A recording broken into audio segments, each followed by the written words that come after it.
Hi, wir sind immer noch auf der Spiel. Viel Spaß beim Video. Dieses Video wird präsentiert von Games Island. Hier findest du alles, was das Warhammer-Herz begehrt, zu fairen Preisen.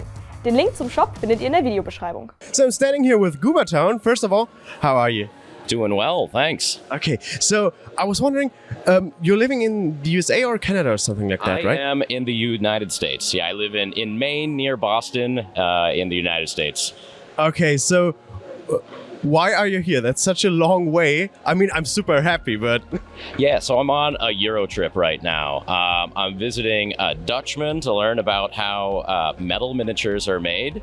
So I'm at DTR, Dettinen Roos, learning about how metal miniatures are cast, and I'm also learning about production 3D printing while I'm there. And then a quick little trip here to Essen for Spiel, and then heading over to Lithuania to see Amera Labs to learn how 3D printer resin is made. And yeah, it's my first time to Netherlands, first time to Germany, first time to Lithuania on a little bit of a Euro trip to learn, get some filming done, meet some people. Oh, that's so cool. So far, so good. So how do you like Germany? Germany, Be honest. it's very much like any other place in the Western world. Your traffic lights are in slightly different places. Your toilets are slightly different, but man, walking around a new city, I just follow Google Maps like I always do, and it's pretty much the same. Sometimes saying hello, I have to enunciate hello very, very differently than hello, so that people start to get the idea that this guy doesn't speak German. I have to, hello, how are you? And so they're, that's an American accent, gotta switch to English for this guy. But other than that, yeah, Germany's been great so far. Cool. And how do you like Spiel so far? It's a wonderful convention. It feels in parts a little bit like Gen Con. The hall we're in right now is Hall 1, which is a lot of miniatures. So this hall feels a lot like Adepticon in the United States. So it feels like conventions that I've been to before, but now that the convention is set in Europe, I get like a different subset of games, different subset of people I'm running into. To be fair, I'm running into like 50% of the people that I see at American conventions, but then it's the other 50% that's really cool to meet in person for the first time, or to see, a couple of games that I hadn't really been paying attention to before. So there's Freebooter's Fate over there, and there's the Drowned Earth, and just some things that I'd heard about, but I hadn't seen in person because they don't make it to the States too often. So yeah, that's true. So if you would have a tip for some new hobbyists or even veteran hobbyists, we have really even 50-50 split on our channel. Okay. What would it be? Like some advice of a sage sitting on top of a mountain you climb up to get. Advice for painting? Just get started. Just get started. Grab a miniature and sit down. The hardest part is sitting at your desk. Once you've opened the paint bottle and got some paint on your brush, things change. You get into it, you touch the brush to the miniature, and you get going, and the time starts passing, and you're figuring out what you want to do. The hardest part is just sitting down at your desk in the first place. So that's the advice. It probably the advice everyone gets, or everyone gives, but yeah. So do you consume some media while painting, like listening to music or podcasts or any movies or? A little bit of all that, yeah. Nothing in particular, but I often have my earphones in and load something up on YouTube Music and see where it takes me. So yeah, sometimes it's super random. Absolutely. So last but not least, okay, the most important question: what paint tastes the best? I wash my brush before I reform it in my mouth, so I really wouldn't know. You sure? I'm sure. I do put the brush in the mouth, just so we're being honest, but rinse it in water, wash on the paper towel, rinse it in water, paper towel, reform in the mouth, tasteless, flavorless. Completely. So you've never had some pigment, some leftover pigment in your brush? Not too much. Not too much. Okay. Not too much. He just doesn't want to tell us. I'm sorry. No. I can't be encouraging this behavior. Yeah. No, we don't. We also don't. Don't eat your paints. Don't eat your paints. Don't eat your paints.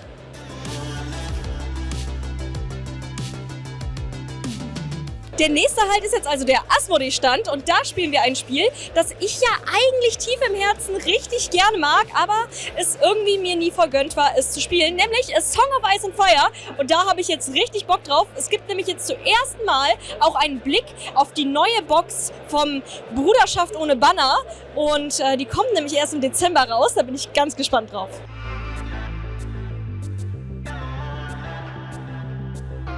Das Song in Ice and Fire Tabletop ist ein Rank-and-File-Strategie-Tabletop-Spiel. Jeder kontrolliert eine Armee aus dem Universum von Song of Ice and Fire, Game of Thrones, und versucht, die andere Armee innerhalb von einer Schlacht zu besiegen.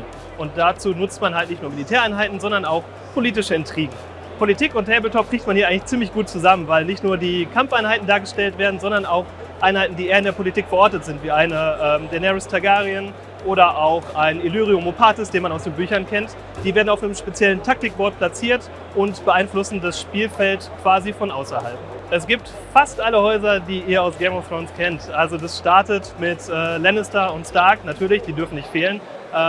Das neueste Haus ist die Brotherhood Without Banners, also die Bruderschaft ohne Banner. Dazu gibt es allerdings auch noch die Targaryen. Ihr habt die Möglichkeit, Haus Baratheon zu spielen.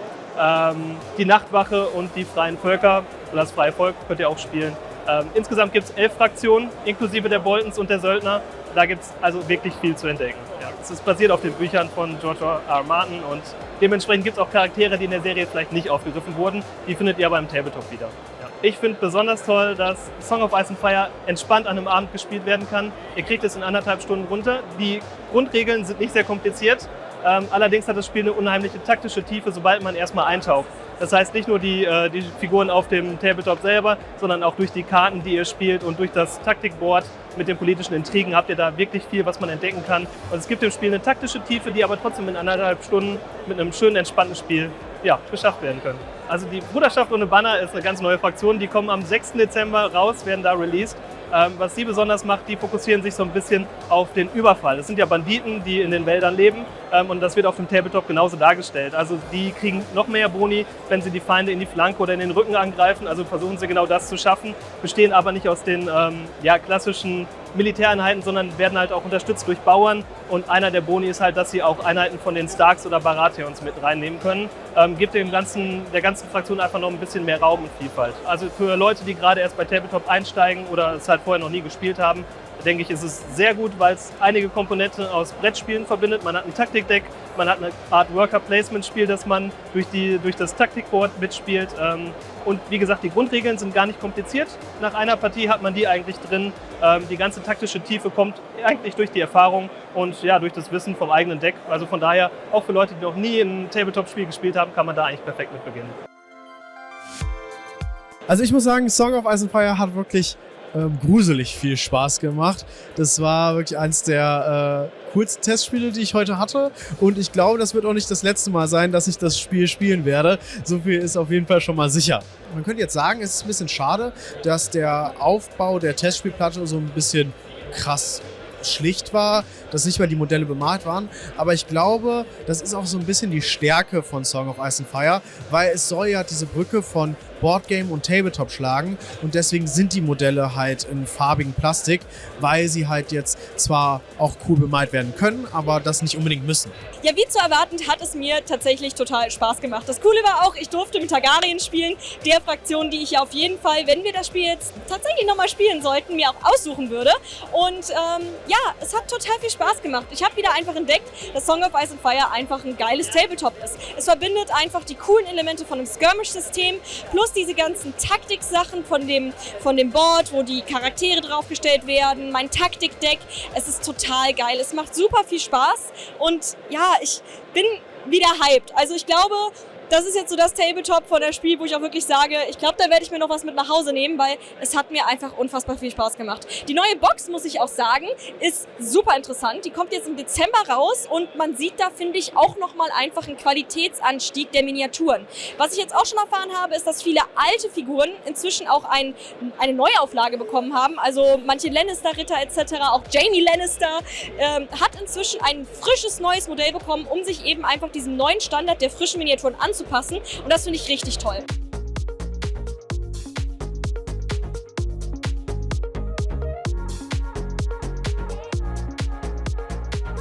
Leute, der Affe hat mich hergeführt. Aber es geht hier gar nicht um Pro-Acryl. Ich meine, das verkaufen die auch. Mir geht es hier eher um den Artis Opus Stand. Der ist nämlich hinter dem Affen, aber es geht nur um ihn. I'm standing here with Jeff from Artis Opus, and I have some questions about his brushes. Okay. How are you? Oh, fine. And you? Not bad, thank you. Busy. Awesome. Yeah, the booth is quite busy, right? Yeah, oh yeah. It's been. We've had a stock problem. So first day we didn't have much stock. We finally got it. So a lot of people are now catching up with us. So yeah, it's been quite busy. Okay, awesome. So since when are you selling brushes? Do you know this circa? How long have we been selling brushes? Artis Opus has been going on for at least 5 or 6 years now, I think. Okay, that's awesome. Because I remember these remarkable white brushes when I was like 20, 23 or something like that. So what's their feature? Why should I use Artis Opus brushes instead of from other competitors? Well, I would say the main reason to use Artis Opus brushes, it's not to do with the quality of the brush, was extraordinarily high. I think what is important with Artis Opus brushes is the research. Is that a lot of the brushes we sell have been designed, sent to Golden Demon and other high-level competition painters. It's been sent out to them, they've used them for long periods of time, told us what is needing tweaks or what they would change and so on. So we've tried to send them to the people who really are at the cutting edge of this, and then they give us the information that we think helps to make the best brush we can possibly make. Okay, so they're basically from painters by painters. From exceptionally good painters for the rest of us that are mere mortals, yeah. Okay. Awesome. So you have 3 different ranges, right? We do. We have 3 different. We have the dry brush range, which is the one that we're quite well known for because Byron, who is the co-owner of Artis Opus and is also the face of the Artis Opus YouTube channel, he is that was what wowed people initially, was getting extraordinarily good effects that look like airbrush effects, but by using a dry brush system. So their D brushes are the dry brush system, which is what a lot of people associate with us. But we then have the S, which is our Kolinsky Sable brushes. They are always have an extraordinarily good point. They're well designed for long painting sessions, and we have a range of 9 sizes in there. So we cover pretty much everything you would need, from painting the eyes on an elf all the way up to painting a dreadnought. So we try to keep quite a big range of them numbers. And then we have the M series brushes, which are a shorter, stiffer brush, which are ideal for doing things like eyes, faces, freehanding on banners, tattoos on miniatures. We do that sort of thing with them. They're really well designed because the idea is, because they're stiff and short, when you push them to the miniature, they won't open the reservoir of paint and flood it. So everything's been designed to cover all areas of the painting aspect, really. So I'm here with Alexander. Alexander. Hi. Hi, how are you? Oh, fine. And you? Great. Okay, awesome. So you work here for Gamers Grass. Yes. I'm the creative director for Gamers Grass, yes. Oh, okay. So what do you decide? Well, what do I decide? Creative things, obviously. No, I basically design all the different vegetations, all the different bases. I'm the lead person for that, basically. Okay. Oh, that's really cool. Okay, now I have some more questions. I'm so sorry. So first of all, what's Gamers Grass? Well, Gamers Grass. Gamers Grass is grass for tabletop games, okay? So basically we are gamers since very young, and basically start doing our bases and start needing different materials for our bases, and then it's just grew from there. People started to like our stuff, and then, oh, can you make me some for me? And it grew from there, basically. Ah, cool. It's very much a work of passion for us. Okay, awesome. Because I'm using your product since like at least 4 years or something like that, and I never want to go back. So you have Tufts on one hand, yes, but you have some other product on the other, right? Yes, indeed. So the Tufts, I can show you there.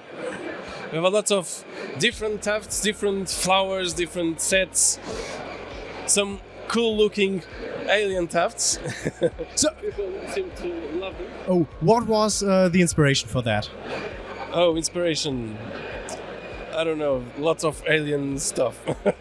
Okay. We are all geeks here, so Yeah, just like, how about grass but pink? yeah, something like that. Yeah. And then we made lots and lots of different weird things and just picked some that looked okay. And Okay, cool. So, and you also have these laser plants, right? laser plants are kind of a newish thing. It's a very time in production, a lot of years developing it, because we are a bit picky on it. We want to get it really perfect. So yeah, basically you have the plants, you take them off, you peel them, and make a pretty base, basically. Yeah, I love this product. I saw it. I was like, "Holy shit! I have to buy it. I have to use it on my other army." Yeah, they are very different from everything that existed before, because they actually made for gamers. So you can actually put them on pieces that you're gonna play with. They won't crumble as soon as you touch them. Yeah, that's true. So, one question about naming stuff. That's like a fun question now. This called Alien Rosette. Yes. You know what this means in German? I have no idea what means in German. Alien ass. like literally alien butthole. Really? Yeah. Oh. It's called alien butthole. I just knew from. Okay. Yes. Perfect. I'm sorry. Perfect name, I think so. I hope I didn't ruin it for you. Maybe a little. Maybe a little. So Leute, der erste Tag des Spiels ist vorbei und ich bin absolut fertig. Ich muss noch abmoderieren, stimmt. An der Stelle vielen lieben Dank an Games Island für das Sponsern des Kanals und ein riesig großes Dankeschön an all unsere Patrons und insbesondere unsere Paintomancer und Paint-to-Warlocks. Ach, unsere YouTube-Kanalmitglieder, da besonders die Stufe 3 Mitglieder. Wir finden irgendwann einen Namen, versprochen. Wir denken immer an euch.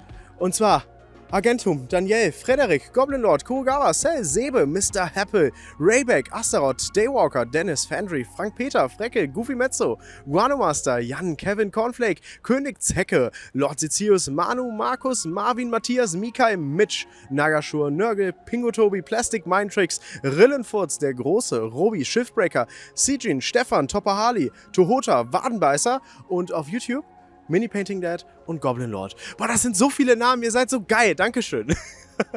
Und jetzt, ach genau, kostenlos unterstützen. Wenn ihr uns kostenlos unterstützen wollt, schaut mal in die Videobeschreibung, Affiliate-Links und so. Leute, ich bin fertig, ich will jetzt irgendwas Geiles essen gehen. Tschüss. Nein, du darfst doch jetzt nicht noch drauf, ich wollte mich gerade ausziehen jetzt. Nimm das Mikrofon.